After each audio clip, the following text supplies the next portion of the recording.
Have you ever regretted after said, and then we realized that we should have kept quiet at that time, or it would have been better if I had not said so? This happens to everyone, so I have come to know in which 6 situations we should stay silent. Number 1. When your judgment is clouded. The first case when you should not speak up is when you are having trouble thinking clearly. This can be for many reasons. Maybe you are tired or under the influence or full of anger or anxiety. In these situations, it's better to wait a little before you speak your mind. If you don't, it is possible that you will say something you will regret afterward. If you give your ideas time to mature and still think the same way, you can talk about it later, but not when you are compromised emotionally or in other ways. Number 2. When your words will be hurtful. The second situation in which you should not speak up is when your words are more likely to be hurtful beyond being useful. Sure, there are situations when others need to hear the truth, harsh as it may be, but these situations are rarer than we think. Consider whether the words you want to speak are going to be useful or if you are acting to hurt the other person. When we choose to be hurtful, we often are angry or tired or upset, so sometimes it's also useful to refer to the first point of this article and stay mum. Number 3. When your opinion doesn't matter. The next situation when you should not speak up is when your opinion is irrelevant. It's never easy to admit and accept it, however, it's very important, even if our ego doesn't agree.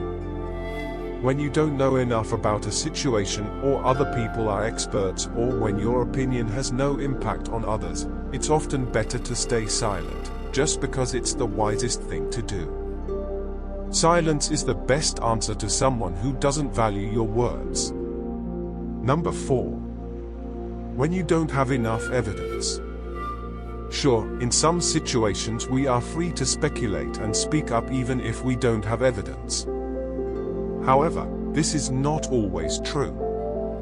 When we are talking about something that will likely have a big impact on another person, for instance, on their physical and mental well-being, we should not offer information that is not certain. Hearsay might be fine in some contexts, but if our hearsay can sway a big decision, it's best not to speak. Say, for instance, that a person is considering whether to use a medication that might help them. It's best not to bring up a rumor about a friend of a friend who used that medication and had side effects unless you are certain it's a fact and not a rumor.